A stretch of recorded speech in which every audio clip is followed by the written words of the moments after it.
This is Pet Life Radio. Let's talk pets.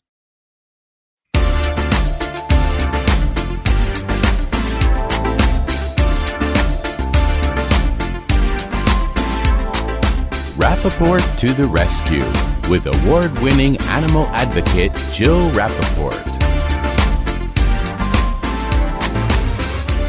Hi, welcome to Rappaport to the Rescue. I'm Jill Rappaport. Very excited about the show today. We have one of the youngest, brightest stars on the stage and screen. This wonderful young lady is only 18 years old. Of course, I'm talking about Gabriella Grace Pizzolo. She is unbelievable. She started her career, would you believe, at 10 years old when she first made her breakthrough role on Broadway for her portrayal as Matilda in Matilda the Musical in 2013. And then just 4 years later in 2019, she wowed him again on Broadway in Funhouse. And recently, she has been receiving widespread recognition for her incredible role as Susie in Stranger Things. She is adorable, talented, passionate, and what I love about her most is her love of rescue animals, especially her two rescue cats. And we haven't done a lot of shows about cats, and I am thrilled that we're doing one today. And I am so excited to talk to Gabby about how these two little angels are truly her soulmates. And we will be joined by my soulmate, the one and only Bill Berloni, the greatest trainer of all time, who has a very special relationship with Gabby. And we will talk to both of them and hear about that relationship and those wonderful cats and her incredible career at only 18 years old when we come back. Hey everyone, Michelle Fern here. You know, dogs are part of our family. They're just our fur babes. And we want them to feel comfortable and cozy. And above all, make sure they're safe and protected. And that's how Diggs feels too. That's Diggs with 2 G's. They're dedicated to improving the safety, happiness, health of your pets. And they have great, smart, stylish, super easy to use products. I love the Diggs Revel collapsible dog crate. And it's not just a crate that you need when you're crate training your pooch. This crate is fabulous. For your older dog, dogs love having a little area they can go in and nest that's just their own. It's wonderful for traveling. If you're visiting people this summer and you're taking your pooch, take the Revel with you. It's a great way to set up a little space for your dog inside the area that you're staying in where they feel comfortable and safe. And guess what? The Revel collapsible dog crate is a cinch to use. It's so convenient. You can literally raise it and collapse it with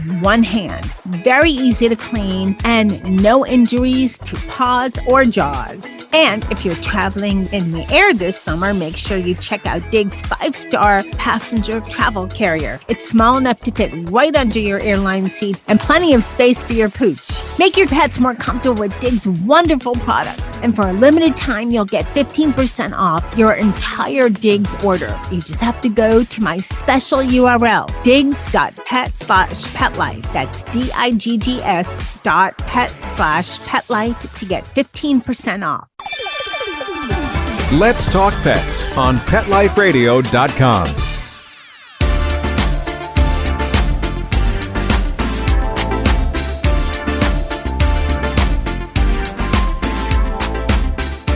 Welcome back to Rappaport to the Rescue. I'm Jill Rappaport. If you heard in the open, I have two very special guests today. First, the one and only Gabby Pizzolo, who is only 18 years old, a true star on Broadway, on television, and one of the sweetest young ladies you'll ever meet. And I am joined with one of my favorite people, the one and only Bill Berloni. And you two have a very special relationship. If it wasn't for Bill knowing you, Gabby, you wouldn't be here today. So Bill, thank you. Why don't you tell us about this relationship? Well, you know, our show is all about talking about our love for animals and especially rescue animals. And my wife and I have been developing a musical based on the children's book Because of Winn-Dixie. And we were in our third out-of-town tryout, and we were casting the main role of a young girl who befriends this very large dog. And being our third time around, we had only asked for actresses to audition who had dogs. But one of the casting agents called our casting agent and said, listen, you got to meet this kid. She's great. And I remember, you know, coming around to Gabby's time, and I'm like, ugh, I got to go through a whole thing with another kid who doesn't know how to pet a dog. and she came in and she immediately saw Bodie, big gray dog. And before she said hello to us, she said hello to him. And I was like, that's interesting. And then she just started to communicate with him. And it was a beautiful moment. And for those of us in the room, that's the story of Because of Winn-Dixie, this girl finding and falling in love with a rescue dog. So it didn't take longer for the audition to be over, and we were pretty sure we had found our girl. You found the star. Gabby, welcome to Rappaport to the Rescue. It's a true honor for me. I have been a fan for such a long time. You're so young and so talented. It's just daunting to me looking at you and reading about you and watching your career evolve over the years. You started at such a young age, and it is truly amazing. Do you pinch yourself every day? Oh my God. Well, I feel like a lot of it was really a lot of luck and meeting a lot of really amazing people like Bill and like Bodie. But thank you so much for having me, Jill. I'm so excited to be here. Well, I love how you say it's a lot of it's luck. No, anyone has been blessed enough to see Gabby either on Broadway or watched her on TV. You know how talented she is. Yeah, luck may play a little morsel of this whole role and life that you have, but let's be honest, it's a whole lot of talent. Well, thank you. And my doggy agrees. He always is very vocal when he loves I was the star. wondering who that was. That's Oscar Mayer, and he always chimes in when he's a big fan of somebody. I love that. Yeah, but I like to think that there's a lot of really, just from working all these years, I've seen a lot of really incredibly talented people. So I like to think that it's a lot of right place, right time, because there's so many amazing people. But being that young, here you were on Broadway as Matilda, 10 years old. How is it that you can memorize those lines, that you can have that kind of structure in your life at such a young age, and also balance your life just being a kid? I don't even know. I think that what Matilda did really, really great for little kids is that Matthew Borkus, the director, really hammered in that kids should be kids first and foremost, especially at that young of an age. So children never spent more than around a year in a contract with Matilda, and they phased them out so quick. One, but just because getting new people in, but also just to have the kids have that wonderful experience, but then also be able to go back to a really regular lifestyle if that's what they wanted. Well, you started so young on Broadway and you continued to have a career on Broadway. How did you balance that with your childhood? I'm assuming you had a bunch of friends that could not believe they were friends with you. And, what did your parents do to keep you grounded? Oh, it's funny you ask, because a lot of my friends actually weren't even allowed to know half of the time what I was doing. A lot of the time they try and keep a lot of productions really under wraps. So you're told you shouldn't disclose information. And so I'd be like, I'm going out and I'm going somewhere in the United States, and I'll see you guys in 5 months, but let's FaceTime. And it's hard for a kid to keep a secret, right? Yeah, I think that a lot of it is a lot of the things that I learned by doing what I do are things that I would have been learning if I was in school, but I just learned them in completely different ways. And all of my friends at school, socially, everyone was so incredibly supportive. And it was just, I have really nothing negative to say about it. Sure, there were times when things were stressful or chaotic, but I kind of expected that going into the field. So a lot of it was really, really incredible. And yeah, I feel really, really lucky. While we're on the subject of parents, Gabby's parents are so down to earth and so caring. Gabby has a younger sister, and it's not about making their child a star. It was allowing each of their children to follow their wishes and try things. And I remember, Gabby, we love kids who have great parents because it keeps you grounded and you don't grow up being all screwed up. But her parents were always there and we loved them. And I think that's part of really your success, is that you had that safety guard with your parents, Right. I definitely agree. I feel like a lot of it was sacrifice, but they were willing to do that to help me do what I wanted to do. And it's really interesting because neither of my parents were really musical people. They were both huge athletes in high school. And so when I was I really love the arts, they were super supportive, but knew nothing about it. So we kind of went into it blind. But it's really funny because I think that equally having siblings and living this lifestyle is definitely tricky sometimes, but my sister's like off at a dance competition right now and they're helping her with that. And I feel like they did a really great job at splitting their time and allowing both of us to do what we really wanted to do and let us shine and do what we wanted. And you didn't feel like you've missed out on a childhood because you started so young, where other kids were, kids like to talk and they can barely keep a secret. Here you're on the road, everything had to be secretive. And you didn't have all that time with your friends that normal young children would have if they weren't in show business. Did you feel like you missed out at all, or you felt like you were the luckiest kid in the world? Right. Well, I think that with that, it's hard to not feel like, I wouldn't say that I felt like I missed out. I think that I just experienced things in a very different way from a young age. But I spent all my time in public school throughout all the years that I was working. And so I lived a very normal life still. And I kind of really feel like that was the only way to do what I do. And personally, I just feel like in order to be an actor or an artist in general, having a very regular life with a solid support system of real people who aren't involved in that world is so important, because if you want to be an actor, you're acting out the things that you would be doing in real life. So having a real life is kind of the base of everything. So just doing both of those things, I kind of got the best of both worlds. And yes, it was a little bit crazy, but I really wouldn't have it any other way. And, it's so amazing because, the TV show now that everybody's talking about your role in, it took you in a whole different orbit, didn't it, Gabby? Yeah, a little bit. I mean, I think definitely with a show of that scale, it was really, really wild. We're talking Stranger Things. Yes, to be a part of something that huge. But honestly, the people that I worked with, I had actually known since I was really little, because all of the kids, I mean, most of them grew up either on Broadway or auditioning for Broadway. And so we already all knew each other. And I think that helped a lot with, especially with shows of that scale, having those relationships already built just really helped to keep people sane and having a fun time while making something truly incredible. Well, it's so interesting because, like Bill was saying, he was a little skeptical. He thought, oh no, another kid, and having to get you used to a dog. But what I love also about you in this show is our focus today is on cats. You are a huge cat rescuer, and your two cats are your fur children. And I love that. And Bill and I were talking about this before we had your interview locked in. And I thought, this is so great because we don't do enough shows about cats. And the relationship, I know for you, is so special, isn't it, Gabby?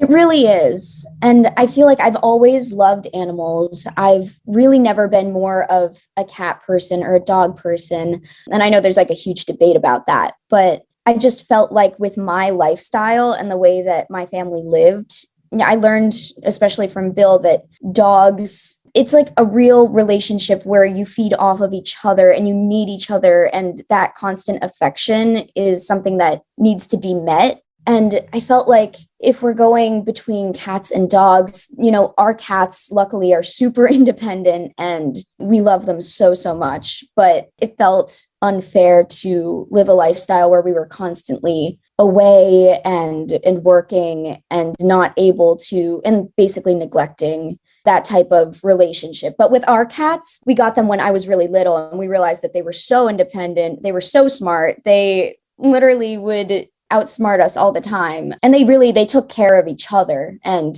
their brothers. So really, we felt like that was a much better option for our lifestyle. Tell me about how you came to these two cats, how you rescued them, where you got them from. Yes. So it was December when I was in third grade, I believe. So I was pretty little, and my parents had surprised us for the holidays by getting them. And I'm pretty sure that they had found the cats from a shelter that rescued from Hurricane Irene, because up where we lived near Albany, we were hit really bad and there was just a lot of like destruction. And so they found this litter of cats. And these two brothers were the only two that they had, and they were from the Whiskers Animal Benevolent League in Albany, and they were just my parents were immediately like, oh my God, these cats are so adorable and they love each other. And I think that it was like kind of really meant to be. And they knew it immediately and they were like, this is it.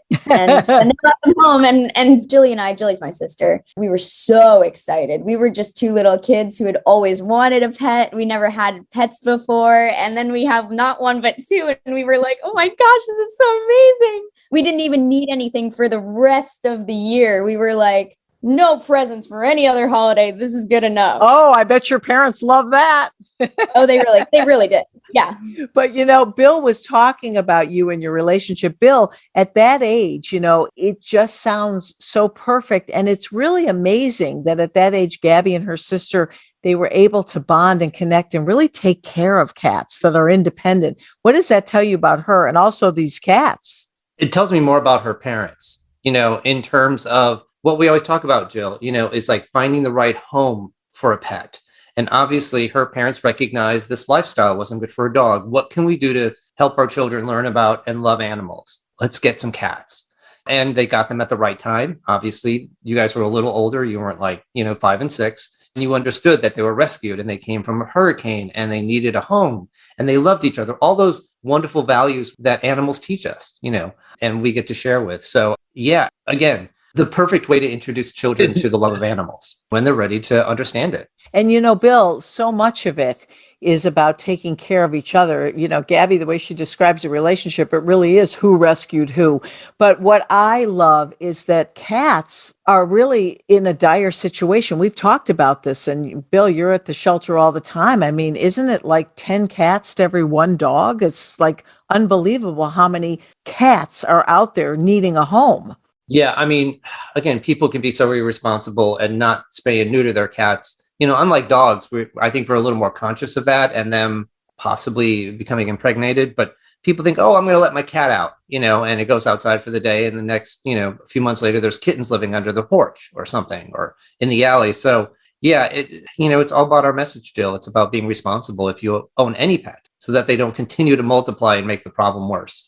Yeah. But I'm so glad. I love to hear the rescue stories, especially of multiples. I'm so happy, Gabby, that your parents, knew it was so important and it was such a great thing to open up their hearts and homes to two. That's wonderful. And because you were at such a young, impressionable, vulnerable age, do you think they affected your acting career? Do you think they added to your life and maybe gave you something in your life that made you the person you are today? Well, they certainly gave me things in my real life that I still use today. I'm not sure if I feel like they directly related to my acting life, but I feel like coming home and having them there, just like another sibling, it was so warm and it was a happy thing to come back home after finishing a job. And having them there really helped me through a lot. And I think what Bill was saying is completely right. I feel like any animal, just like a human, is worthy of love and respect. And having that instilled in my life at such a young age taught me so much about how to treat other people and other beings as an adult. I'm going to interject here because what I recognized from the first time you met Bodhi was that you understood animals had a life and you couldn't impose on it. So you have two cats who are very independent. You can't make them do anything. And yet you respected and loved who they were and took care of them, as opposed to like, come here, kitty, I want to hold you, that sort of stuff. Because that's the way I saw you approach this dog you had never met. It's like, hi, how are you? And so I think it taught you a lot of respect in terms of concern about what others feel. And Gabby, do you think that you are more drawn, that you gravitate more towards roles and opportunities where there are pets in the project? It's interesting because I feel like one of the only jobs that I've ever done with animals in the limelight was Winn-Dixie. And I think that's what made it so special. But I feel like it should be more normal to do that because there's so many amazingly talented animal actors. But I really feel like, especially because of Winn-Dixie, part of it was so special because the story of Opal meeting this big, enchanting, wonderful dog was kind of like what I was going through because I had like some experiences, especially with bigger dogs when I was really little. And I was always a super short, tiny little person. And I would get super intimidated by larger animals, even though I didn't want to. But we had a bunch of huge dogs like in the neighborhood, like right across the street from us. And I would always be intimidated. But I came to realize that through Bodhi, there was something so different. And I'd never seen it in that way before. It wasn't intimidation. It was just a full force, like love and adoration for a person. Learning that about animals, it kind of helped me with being Opal in Winn-Dixie, because she's kind of learning the same exact things. And she's learning to love people again through loving this animal, this dog. Did you feel like that dog helped your acting ability, that connection? Did you feel like you were a more passionate performer? Oh, absolutely. Bodhi, again, outsmarted me probably the first week that we started working together. And I realized like, oh my God, I really have to get this. I have to get it together. Like, I feel like really Bodhi was really more leading me in this entire ordeal, and I feel like it's really special to have an animal be the main character of a story. And getting to work with Bodhi just really opened my eyes to so many different things. And you don't mind being upstaged by a pet, right? It's a good backseat to have. Yeah, not at all. Bodhi took charge. Bodhi was amazing. Literally getting to see these people after performances completely like moved just by how incredible the performance was. And Bill, you were going to say how the relationship was just unbelievable. It was. But I was also going to say, I think it taught Gabby something about acting. I say this to all the actors, that animals don't act. They're live in the moment. And you as an actor can't be just sitting there waiting for your partner to do his lines or your partner to do his behavior. You have to be completely engaged and watching and listening to every moment of what your canine or feline actor is doing.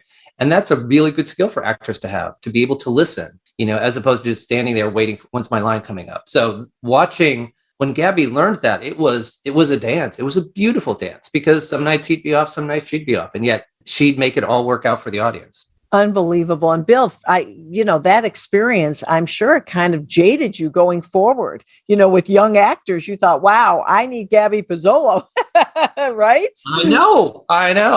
And she was a little on the short side for 13, and we were hoping like she'd like stay there for a while, but no, they grow up, they go to college. Yeah, well, kids will grow, but I feel like it taught me so much also just about acting. You're right. I found myself in anything after Winn-Dixie being so aware of the other people around me who were acting, just because I feel like Bodhi and I were so aware of each other. And that was like half of the job itself. Well, I love hearing about that relationship because, as you said, you have cats. This was this big dog that was in your professional life.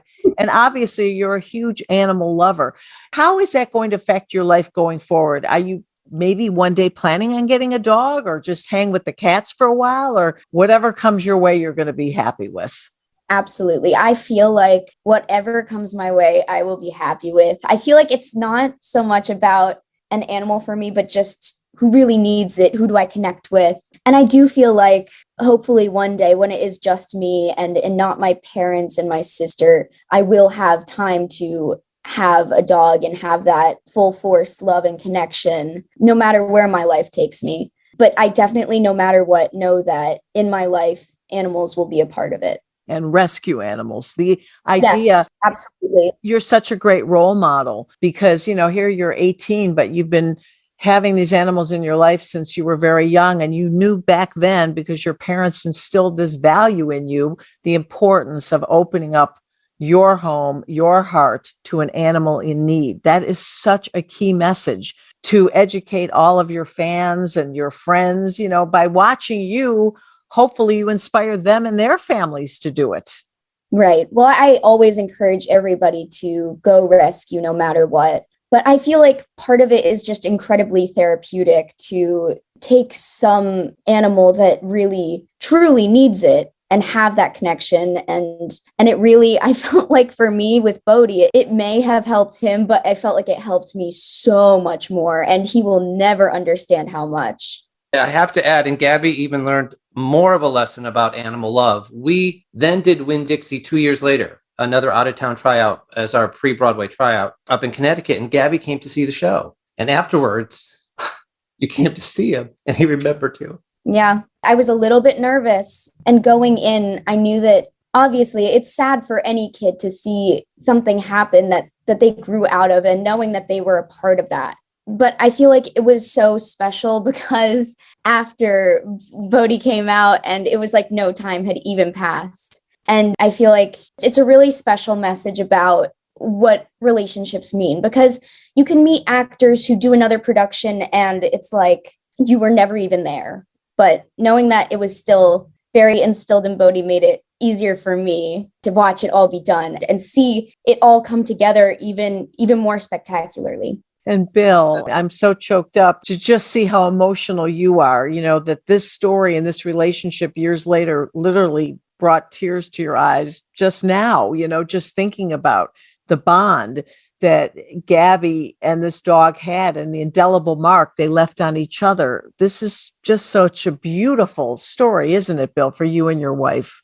Oh, yes. And, and for people to not understand that, to not understand how animals love us and give us so much. And don't forget, whether it's kindness or whether it's abuse, they don't forget, So after the show, Abby came back and Bodhi came down and he was sniffing around, and then he perked up and went crazy, just fell on the ground. Oh. Yeah. Oh. He was remembering how I would always do like the tummy rubs right after. And I feel like, and he immediately laid down right in the same position. And I was like, I know you remember now. Oh, that is just such a beautiful story. What a special relationship that was. And I'm sure definitely affected the person you are today and helped with the person you are today. Because when you have a bond like that, you can't help but change in a very positive way. Right. I totally agree.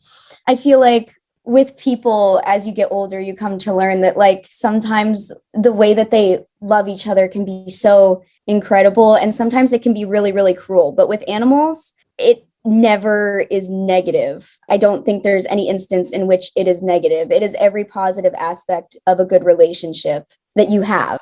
Oh, well, I'll tell you something, Gabby. You are truly a delight. Bill has been raving about you. And Bill, she's even more special than I could have ever imagined having met you now. And is there any project that you're working on, anything exciting coming down the pike that you want to share with us and your fans? Because I'd love to hear what's happening in your life. You've got so much going on. Absolutely. I don't know if there's anything that I can talk about right now. Oh, top secret again. Yeah, but there's definitely a lot in the works. But it's been fun because I'm also going to college and studying things that aren't acting and getting degrees in them. But doing that and then like going to shoot at night and like do the life that I grew up in. What are you majoring in? I want to know what in college. Yes, I'm majoring in music composition and psychology as a dual major. Oh, that's wonderful. Well, music, of course. I mean, your voice is incredible. And I would be remiss, and I know, Bill, you agree with me, we have to end the show with you singing, because for those of us listening out there that aren't fortunate enough or haven't been fortunate enough to see you on Broadway, oh, it's just an experience to watch you and to hear you. So we're going to end with a very special song, a very special performance that you did. The song is called Ring of Keys. Do you want to tell us a little bit about it? And then we're going to end the show with you. Absolutely. So this song is very, very special to me. I did a show called Fun Home, and I was a part of it for the entire run that it was on Broadway for about 2.5 years. So it was a huge chunk of my life. And I ended up singing this song at a bunch of incredible places. And I could feel the song moving people with the time. And it felt really great to be a part of something so progressive. But basically, the song is a part in the show where the smallest version of the character Allison is first seeing someone who she really identifies with. And it's a revelation, and it changes her life. And the song is about that. Oh, that's a great tease. So on that note, first of all, Gabby, a pleasure. You even excelled further than what I thought you were going to be. You're just a charming delight. Bill Berloni, as always, thank you. I loved hearing about your relationship and how the friendship began. And we're going to end on this very, very special song, Ring of Keys. Someone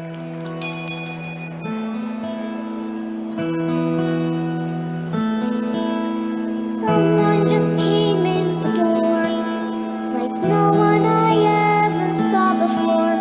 I feel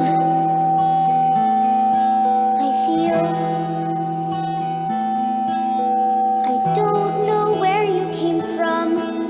I wish I did. I feel so dumb. I feel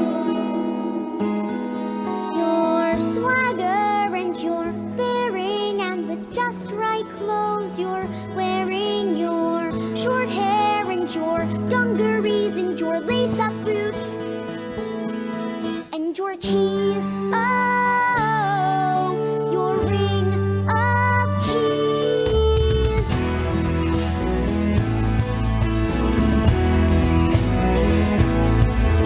I thought it was supposed to be wrong, but you seem okay with being strong. I want you're so. It's probably conceited to say, but I think we're alike in a certain way. Your swagger and your bearing and the just right clothes you're wearing, your short hair and your dungarees and your lace-up boots and your keys. Oh, your ring of keys. Do you feel my heart saying hi? In this whole luncheonette, why am I the only one who sees you're beautiful? No, I mean handsome. Your swagger and your bearing and just right clothes you're wearing, your short hair and your dungarees and your lace-up boots and your keys. Oh, your ring of keys. I know you. I know you. I know you. Let's Talk Pets, every week on demand, only on PetLifeRadio.com.